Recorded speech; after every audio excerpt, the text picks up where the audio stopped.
سر ایک کوشچن یہ تھا، ایک یہ تھوڑا بتائیے کہ اسلام کے اندر کتنے سنسکار ہوتے ہیں، اور اس کو تھوڑا سا نا کیا کیا ہوتے ہیں، اور ان کو ایکسپلین کر کے تھوڑا اس بتا دیجیے سر۔ اور سر ایک کوشچن یہ ہے کہ جب بچہ پیدا ہوتا ہے تو اس کے ہم کان میں جو ہے اذان دیتے ہیں اور اقامت کہی جاتی ہے دوسرے کان میں، اس کا صحیح طریقہ ہے کیا ہے؟ مطلب ہے نا، مطلب کس دن دینا چاہیے، مطلب ہے نا، ایک یہ سر۔ اور ایک سوال یہ ہے سر، جو ہم مطلب عقیقہ کرتے ہیں، اس کے لیے بھی مطلب کوئی دن وغیرہ مقرر ہے کہ مطلب بچہ پیدا ہونے کے بعد میں ہمیں اس کے اتنے دن کے اندر عقیقہ کرنا چاہیے، یا کمی بھی کر سکتے ہیں؟ اس کے بارے میں تھوڑا روشنی ڈالیے گا سر۔ جی بھائی، سب سے پہلے تو جو آپ نے سنسکار کے بارے میں پوچھا ہے، اسلام میں کوئی سنسکار ہے نہیں ایسا، لیکن یہاں پر آپ سے بار بار سنسکار کے بارے میں پوچھا جاتا ہے، تو 3 سنسکار بتائے گئے ہیں جو کچھ کتابوں میں ملتے ہیں۔ نمبر 1 ہے جنم سنسکار، یعنی کہ پیدائش۔ دوسرا ہے نکاح، وواہ سنسکار بولتے ہیں۔ تیسرا ہے انتم سنسکار، تجہیز و تکفین۔ اب اگر بات کرتے ہیں جنم سنسکار کی، تو اس میں ایک بچہ جب پیدا ہوتا ہے تو اس کے لیے کئی چیزیں لاگو ہوتی ہیں، جیسے کہ بچہ پیدا ہوتا ہے تو اس کے کان میں اذان و اقامت، دائیں کان میں اذان اور بائیں کان میں اقامت ہوتی ہے۔ یہ آپ 7 دن کے اندر اندر کر سکتے ہیں، اور کوشش کریں اور بھی جلدی کر دیں، یعنی پیدائش کے اسی دن بھی کر سکتے ہو اور بعد میں بھی، لیکن 7 دن کے اندر۔ دوسرا ہے تحنیق۔ تحنیق ہوتی ہے بھی اذان و اقامت کے بعد کسی بھی نیک بزرگ سے آپ جو ہے بچے کو کوئی میٹھی چیز چبا کر کے اس کے منہ میں دیتے ہیں، جیسا کہ کھجور وغیرہ کا حلقہ، وہ احادیث میں رسول اللہ صلی اللہ علیہ وسلم سے ثابت ہے۔ اس کے علاوہ تیسری چیز آتی ہے عقیقہ۔ بچے کی پیدائش کے بعد جو ہوتا ہے، یہ جنم سنسکار میں یہ چیزیں آتی ہیں۔ عقیقہ آتا ہے، عقیقہ 7ویں دن تک ہو جانا چاہیے، پرنتو اس کا دوسرا یہ بھی ہے کہ آپ اگر 7 دن میں نہیں کر سکتے ہو تو 14 دن میں کر دو، پھر اس کے حساب سے 7 دن بڑھا سکتے ہو۔ لیکن اگر کسی کے پاس وسعت نہیں ہے تو وہ اور بھی بعد میں بھی کر سکتا ہے، یہ فرض نہیں ہے لیکن یہ سنت ہے۔ بچے کا حق ہے یہ کرنا چاہیے ماں باپ کے لیے۔ لڑکا ہے تو 2 بکرے، لڑکی ہے تو 1۔ اور چوتھی چیز ہے بچے کا نام رکھنا اور اس کے بال مونڈنا۔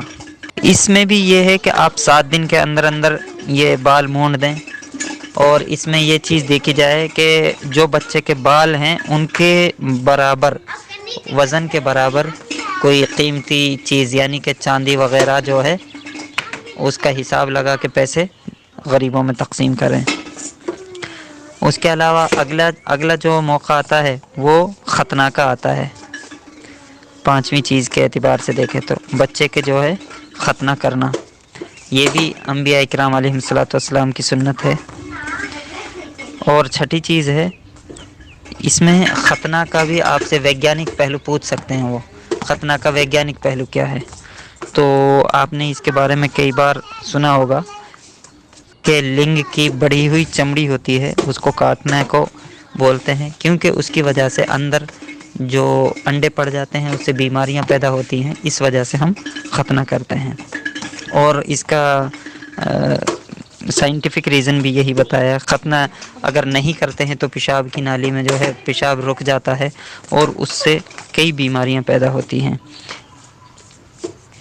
اس کے علاوہ دوسرا جو سنسکار تھا وہ نکاح، یعنی کہ شادی۔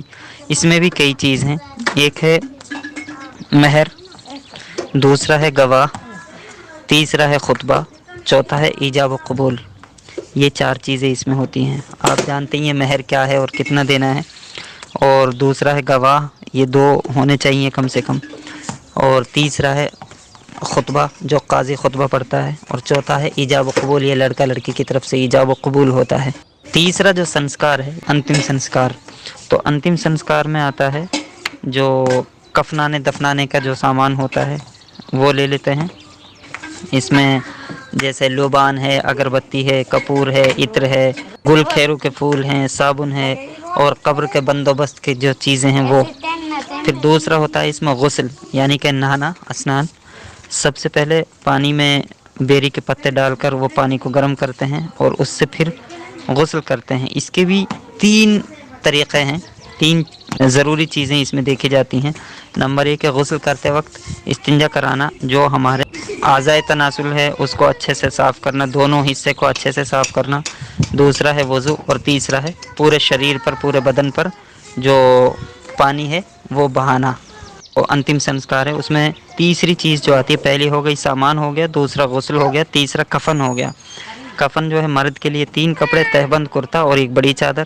وہیں عورت کے لیے 5 کپڑے ہوتے ہیں، جن میں تہبند کرتا، بڑی چادر، دوپٹہ اور سینہ بند ہوتا ہے. پھر نماز جنازہ ہوتی ہے. پھر ہوتا ہے دفنانے کا طریقہ، جو قبر کھودی جاتی ہے، یا آپ اس کو گڈھا کچھ بھی بول سکتے ہیں. اس میں ایک مردے کو لٹاتے ہیں، کیا بسم اللہ وعلی ملت رسول اللہ، بسم اللہ وعلی سنت رسول اللہ کہتے ہوئے. تو اس طرح یہ چیزیں ہوتی ہیں. اب آپ نے ایک دوسرا سوال کیا تھا، اس کا میں جواب دوں. جی، یہ جو ہے بچے کی جو پیدائش ہوتی ہے اس کے 7 دن کے اندر اندر اس کا اذان و اقامت ہو جانا چاہیے، تحنیق وغیرہ سب ہو جانا چاہیے. اس کے علاوہ اگر نہیں ہوتا ہے، کوئی آدمی نہیں ملتا ہے، تو اور بعد میں بھی کر سکتے ہیں، لیکن بہتر یہ ہے کہ اس کے 7 دن کے اندر اندر یہ سب کچھ ہو جانا چاہیے. یہاں تک کہ اذان و اقامت ہی نہیں، بلکہ اس کا ختنہ، اس کا منڈن اور اس کا یہ جو نام وغیرہ ہوتا ہے وہ سب کچھ 7 دن کے اندر اندر ہو جانا چاہیے. یہاں تک کہ عقیقہ بھی 7 دن میں ہو جانا چاہیے. اگر 7 دن میں نہیں ہوتا ہے تو 14 دن کے بعد کریں. اس کے بعد کوئی دن فکس نہیں ہے کہ بھائی جمعرات، جمعہ، بدھ، ہفتہ، ایسا 7 دن کے 7ویں دن آپ عقیقہ کر دیں تو بہتر ہے. باقی اس کے بعد 14، پھر 21، پھر کوشش کچھ لوگوں نے بتایا ہے کہ اسی 7 دن بڑھاتے جائیں. اگر ویسا نہیں ہے تو جب موقع ملے، جب وہ ساتھ ہو اس وقت کر دیں. السلام.